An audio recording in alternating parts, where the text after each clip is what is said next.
mau buyback Indosat, tidak akan menambah utang luar negeri, tidak akan impor pangan, akan ciptakan 10 juta lapangan kerja, tidak akan menarikkan tarif dasar listrik, pertumbuhan ekonomi sekitar 7%, produksi nasional milik SMK, dan berbagai janji sontoloyo lainnya.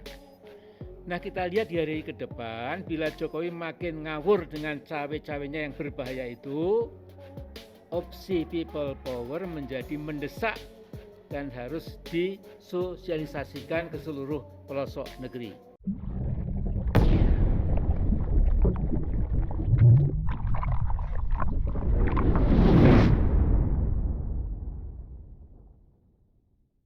Assalamualaikum warahmatullahi wabarakatuh. Waalaikumsalam.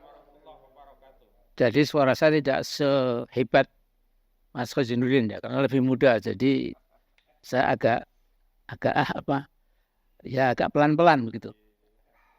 Alhamdulillahirrahmanirrahim, wassalatu wassalamu ala asyrafil anbiya wal mursalin wa alihi washabihi ajmain, amma ba'd. Saudaraku sebangsa setanah air, jadi hari-hari ini kita harus mencermati sepak terjang Pak Jokowi. Di atas panggung nampak Pak Jokowi seperti sedikit bingung.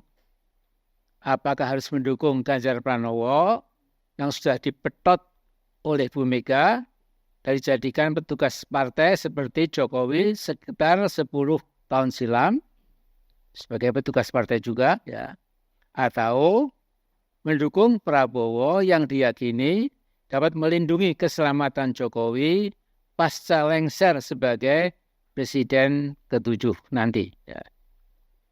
Jadi hampir bisa dipastikan Jokowi paling takut kalau Anies Baswedan sampai dapat tiket dan ikut pilpres sehingga ada 3 pasangan capres-cawapres, dan tentu Jokowi ngeri kalau Anies Baswedan sampai terpilih. Nah, saya kira cukup manusiawi ya kalau Jokowi merasa ketar-ketir.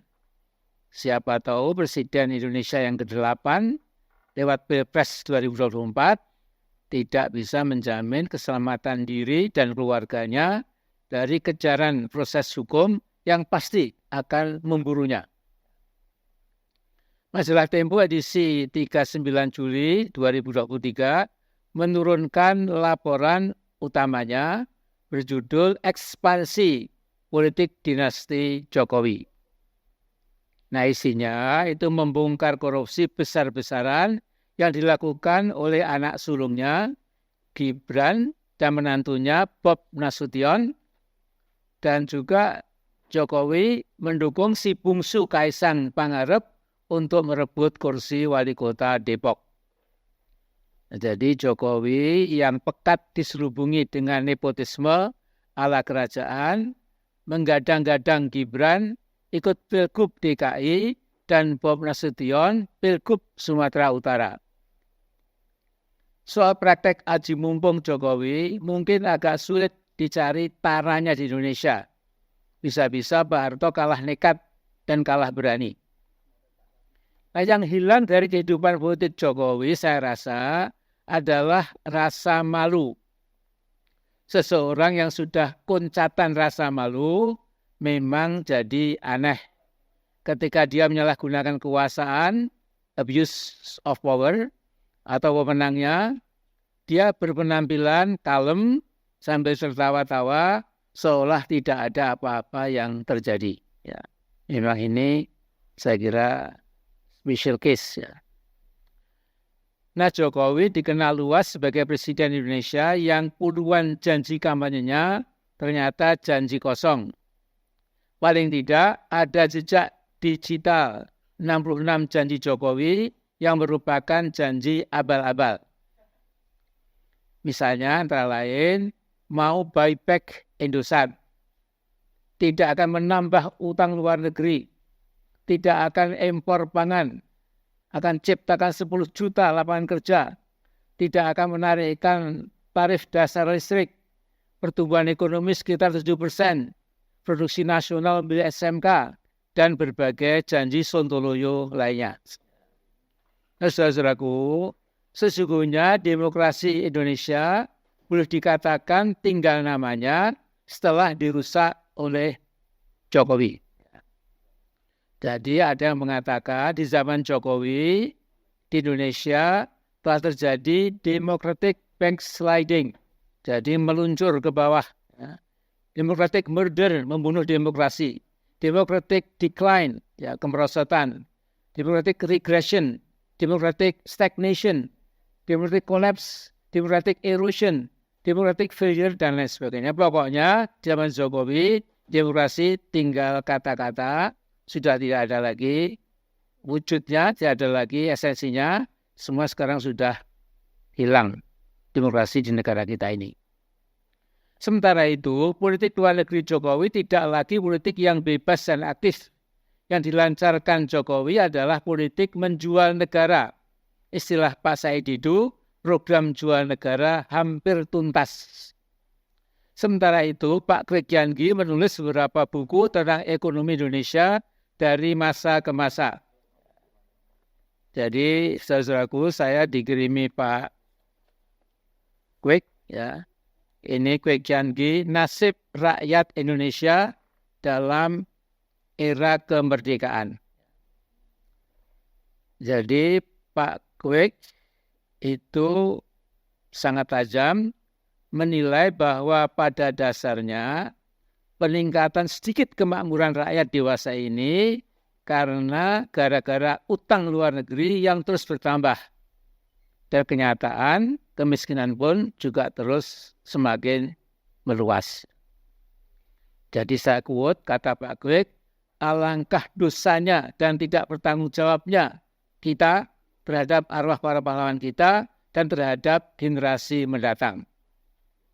Malahan dalam buku itu, Pak Kwek mengajak bangsa Indonesia menyelenggarakan Kongres Nasional untuk Keselamatan Bangsa.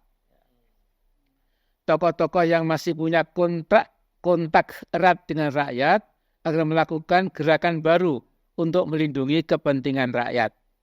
Nah, ini mirip-mirip kita nih. Ya, jadi gelombang dan frekuensi spirit semangat membela Indonesia Pak Kwek sama dengan kita lah lebih kurang ya. Nah, kemudian Pak Kwek mengatakan gerakan itu tidak berarti anti asing. Kita dapat bekerja sama dengan negara manapun juga, tetapi harus sederajat. Bukan dengan tangan menadah. Saya ulangi, bukan dengan tangan menadah. Nyuwun paring-paring, ya. Al-Yadus Sufla, memalukan, ya. Kemudian kata Pak Kwek, persahabatan sejati adalah antara orang-orang yang sederajat. Tidak ada persahabatan sejati antara tuan dan budaknya. Jadi Pak Kwek itu mengaku sudah jadi budak dari sebuah negara yang lebih besar dari kita. Ya. Sementara itu, political engineering Jokowi untuk 3 periode sesungguhnya belum usai. Masih harus kita waspadai. Ingat saja, pada Maret 2022, Ketua Umum DPP Asosiasi Pemerintah Desa menyerukan dukungan kepada Jokowi untuk 3 periode. Semua itu dikumandangkan di Istora Senayan di depan ribuan kepala desa dari berbagai provinsi. Nah, karena itu saya pikir, ya, bahkan mungkin saya yakin, ya, tidak tertutup kemungkinan akan ada rentetan kebulatan tekad dari ribuan kepala desa yang dibiayai, diarahkan, dan dimobilisasi oleh oknum-oknum yang dibayar oleh bandit-bandit oligarki. Agar apa? Agar 3 periode Jokowi dapat menjadi kenyataan. Nah, kemudian saya pada September 2020 pernah membuat risalah kebangsaan. Di dalamnya saya katakan bahwa Jokowi sejatinya belum cukup capable menjadi presiden. Dia membawa portfolio of failure. Jadi from day one, ya, Pak Jokowi itu membawa portofolio kegagalan. Bahkan portofolio of fiasco. Portofolio kegagalan total. Dan kini sudah terbukti. Nah, kita lihat di hari ke depan, bila Jokowi makin ngawur dengan cawe-cawenya yang berbahaya itu, opsi people power menjadi mendesak dan harus disosialisasikan ke seluruh pelosok negeri. Ingat, pemegang kedaulatan adalah rakyat, ya, sesuai dengan Undang-Undang Dasar. Ya. Rakyat punya kedaulatan. Ada ungkapan Vox Populi, Vox Dei. The voice of the people, the voice of God. Dalam bahasa Arab, sautu sya'bi, sautullah. Jadi suara rakyat, penduduk adalah suara Tuhan. Tentu ini sebuah ekspresi dramatik, karena tidak boleh manusia sebagai makhluk disamakan dengan Allah sebagai Al-Khaliq.